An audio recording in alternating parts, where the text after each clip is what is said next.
ఆయేషా మీరాకి సంబంధించి 2007 డిసెంబర్ 27న ఆయేషా మీరా చాలా దారుణంగా తనపై అఘాయిత్యానికి పాల్పడ్డ కొంత వ్యక్తులు తనని తన బాత్రూంలో తల బద్దలు కొట్టి తన ఒంటిపైన కొన్ని పిచ్చిరాతలు రాసి అక్కడ పడేశారు.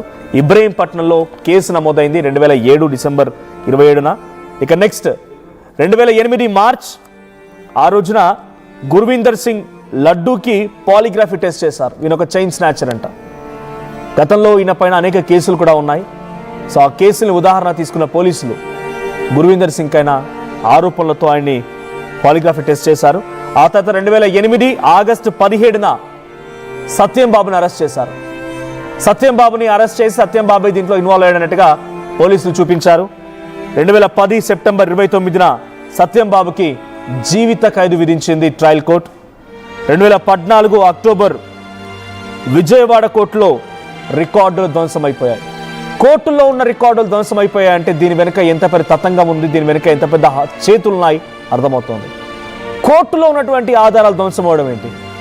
2017 మార్చి 31న ఇదే 2008లో అరెస్ట్ తర్వాత 2010లో ఏ వ్యక్తినైతే జీవిత ఖైదు విధిస్తూ కోర్టు నిర్ణయం తీసుకుందో 2017 మార్చి 31న అదే వ్యక్తి నిర్దోషి అంటూ తేల్చింది. అంటే ఆయేషా మీరా కేసు అసలు నిందితులే లేరా? సత్యంబాబు నిర్దోషి అయినప్పుడు మరి సత్యంబాబు అమాయకుడైపోయి నిందితుని విధులు అక్కడ అనుమానితుడుగా ఉన్న వ్యక్తిని మీరు కావాలని అరెస్ట్ చేసి నిర్దోషిగా విడుదల చేసినప్పుడు ఆ కేసులో ఆయేషా మరణానికి కారణం ఎవరు మరి నిందితులు? సో 2017 ఏప్రిల్ 2న సత్యంబాబు విడుదలయ్యాడు. అదే 2017 ఆగస్టు 4న ఆయేషా కేసు పైన మళ్ళీ సిట్ ఏర్పాటైంది. ఈ సిట్ కొన్ని రోజుల పాటుగా విచారించింది. 2018 ఫిబ్రవరి 6న సిట్ విచారణ ప్రారంభమైంది. 2018 నవంబర్ 29న ఈ కేసుని మళ్ళీ సిబిఐకి అప్పగించారు. 2018 డిసెంబర్లో ఆయేషా హత్య రికార్డుల ధ్వంసం పైన సిబిఐ వేరు కేసులు వేసింది. అటు ఆధారాల ధ్వంసం కోర్టుకు సంబంధించి, ఆ తర్వాత ఆయేషా మరణం రెండింటిపైన వేరు కేసులు వేసింది. 2019 డిసెంబర్ 14న ఆయేషా మృతదేహానికి మరోసారి పోస్ట్ మార్టంకు నిర్వహించారు. 2018 డిసెంబర్ 29న రికార్డుల ధ్వంసం పైన విచారణలో 3 ఉద్యోగులపైన కేసు నమోదు చేశారు. 2019 డిసెంబర్ 29న 3 ఉద్యోగులపైన కేసు నమోదు చేశారు. మరి దాని వెనక ఎవరున్నారు, ఎవరు ఆ ప్రాపర్టీస్ని లేకపోతే ఆ రికార్డుని ధ్వంసం చేశారన్న దానిపైన ఇప్పటి వరకు మాకు రిపోర్టు కూడా లేదని ఆ తల్లి ఆవేదన వ్యక్తం చేస్తోంది. 2019 జనవరి సిబిఐ విచారణకు సత్యంబాబు హాజరయ్యారు. ఆ తర్వాత 2020 నుంచి 23 వరకు పాత రికార్డులను పరిశీలించారు సిబిఐ అధికారులు. పలువురు అనుమానితుల్ని పాలిగ్రఫీ టెస్టులు కూడా చేశారు. 2023 సెప్టెంబర్ ఆ నెలలో సిబిఐ తనను వేధిస్తోందని హైకోర్టు సత్యంబాబు చెప్పారు. సిబిఐ కూడా మళ్ళీ సత్యంబాబు చుట్టే తిప్పినట్టుగా సత్యంబాబు హైకోర్టుకి చెప్పుకొచ్చారు. 2024 నవంబర్ దోషుల్ని పట్టుకునేందుకు సిబిఐ విస్తృతంగా దర్యాప్తు జరిపింది. 2025 జూన్ 20న ఆధారాలు దొరకలేదని హైకోర్టుకు సిబిఐ రిపోర్ట్ ఇచ్చింది. ఆధారాలు దొరకలేదు అని చెప్పి సిబిఐ రిపోర్ట్ ఇచ్చిందంట. ఒక నేషనల్ ఏజెన్సీయే నమ్మకం పెట్టుకోవాల్సినటువంటి ఆ సంస్థనే మాకు ఏమీ దొరకలేదన్నట్టుగా చేతులెత్తేసి ఒక రిపోర్ట్ని ఇచ్చింది. ఇక 2025 సెప్టెంబర్ 19న అభ్యంతరాలు చెప్పాలని ఆయేషా పేరెంట్స్కి నోటీసులు కూడా ఇచ్చారు. 2026 ఫిబ్రవరి 18న సిబిఐ విఫలమైందని చెప్పి ఆయేషా పేరెంట్స్ చెప్పుకొచ్చారు. ఇక 2026 ఫిబ్రవరి 20 ఈ కేసు క్లోజ్ అయిపోయింది. నిందితులు ఎవరూ లేరు.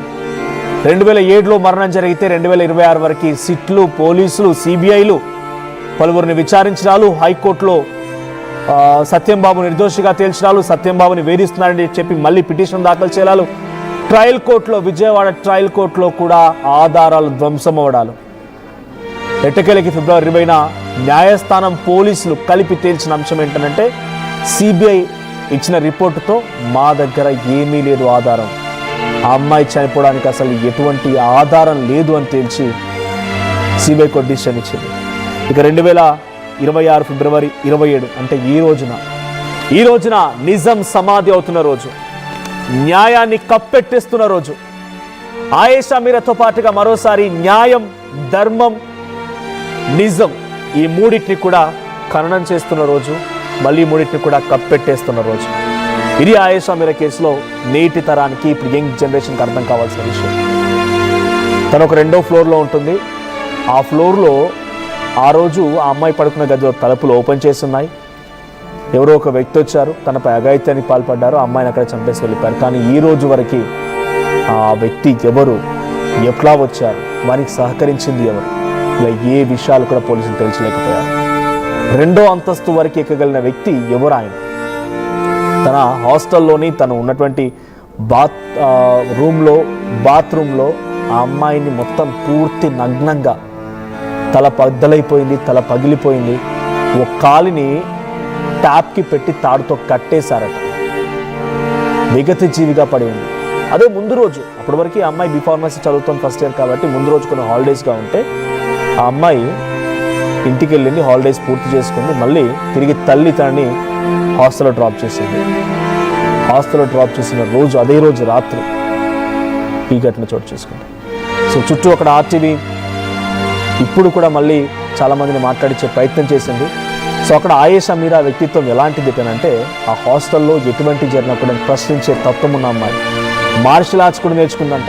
మార్షల్ ఆర్ట్స్ కూడా వచ్చాక ఆ అమ్మాయి ప్రతిదీ క్వశ్చన్ చేస్తూ ఉండేది. సో అక్కడ కొంత ఏదైనా తప్పు జరిగి అనిపించినా, లేకపోతే వేరే అబ్బాయి అనుమానితులు హాస్టల్లోకి ఎంటర్ అయినా క్వశ్చన్ చేసేదట. మరి ఈ క్వశ్చన్ చేయడం ఆ అమ్మాయి పాలిట శాపంగా మారిందా? ఎవరు ఆ అమ్మాయిని టార్గెట్ చేసింది? అక్కడ హాస్టల్ వార్డెన్ని, హాస్టల్లో ఉన్నటువంటి విద్యార్థుల్ని పోలీసులు విచారించారా? దీని వెనుక ఉంది ఎవరు? అసలు సత్యం బాబుకి కేసుతో ఎలా లింక్ చేశారు? ఆ తర్వాత సత్యం బాబు తన ఆవేదనని, తన ఆక్రోశాన్ని కోర్టు ముందు ఆయన ప్రవేశపెట్టాడు.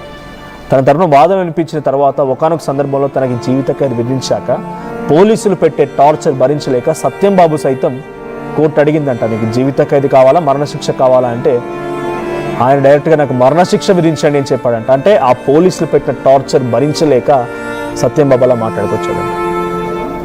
ఒకసారి ఆయేషా తరపున వాదన వినిపించినటువంటి